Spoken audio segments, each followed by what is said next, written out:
So there's been a challenge laid out to NFL players to come out.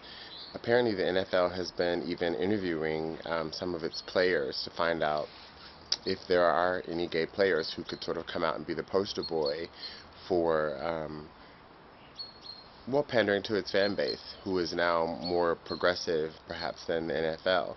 And the fact that there are former NFL players like Wade Davis, I think is his name, who have come out after they've retired, um, and have even, managed to have amicable relationships with their former players. Um, the fact that they stayed in the closet for the sake of their careers, what they thought for the sake of their careers, what was right for them at the time, shows us that, and what they're now able to articulate is that, there's something different that's appropriate for the time. Now, um, gay rights is a civil rights issue, and to see the major, sport, the most lucrative sport in the United States, football, just, look at the Super Bowl and its ads and performances, iconic performances. Um, you look at how much it means to us as a hub of, culture, of what we celebrate, how we spend our free time, our champions, our heroes. And so you investigate, what these heroes look like, and I think it's significant that, our heroes follow the same race and class structure of the society, and so masculinity becomes the value that surfaces. And I'm getting to this issue of gay people in the NFL because I was listening to a report about this issue and interviewing Wade Davis and interviewing, people who had were gay athletes or new gay athletes, and I was listening to hear something new, and what they, finally said that struck me is that we're not only are we assuming that masculinity is itself something that is exclusive of being gay. It depends upon, this hypermasculinity depends upon the existence of a sissy.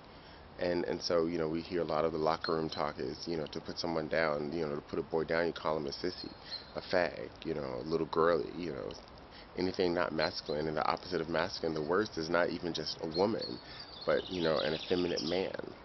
And so the worst thing that you could call him. But what one player explained is that that also depends on the dumb jock narratives, so we're holding up these stereotypes in order to convince ourselves to believe that, in order to be masculine, you cannot be gay, that gay is somehow inherently freakish, wrong, unnatural, and that's the third pillar that we hold up this hero status on, is this, what are all defining all the others, so the center becomes, what it's not. It's not a sissy, it's not a woman, it's not a, and that's what, where patriarchy is born, and that's of course what some of the other players articulated, and these are the players articulating, so they're aware that these are patriarchal ideas, and so what they're also saying is that don't consider them dumb jocks because they're also capable of being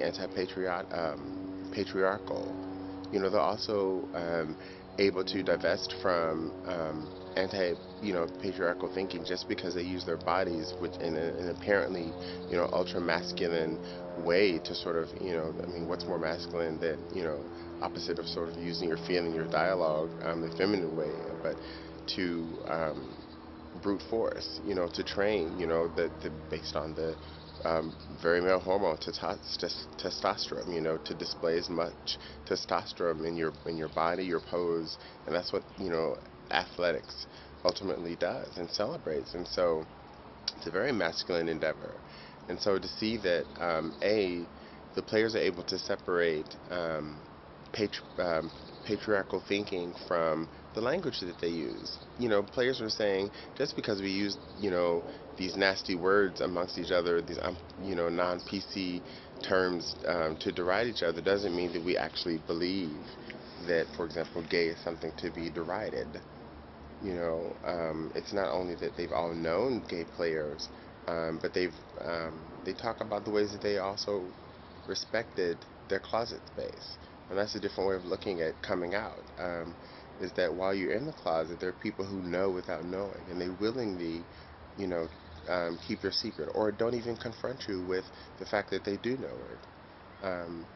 But at the same time, they're doing a sort of human revolution, transformation themselves, because they're saying, okay, they're learning to respect that person's space, and they learn to respect that person.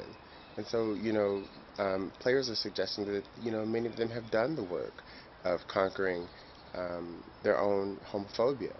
And so the fact that they use this language isn't representative of how they think. So yeah, there is this challenge for a player to come out and represent and be the poster child for something that they claim that they already believe, and that they may have to work to have their language reflect their beliefs. Stop using words like sissy or even woman, to deride each other.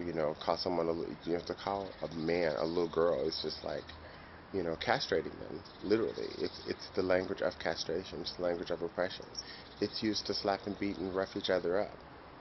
There are other ways to do that, and we even, start to ask ourselves, especially in such a brutal sport, is this even a way that we want to continue to celebrate masculinity?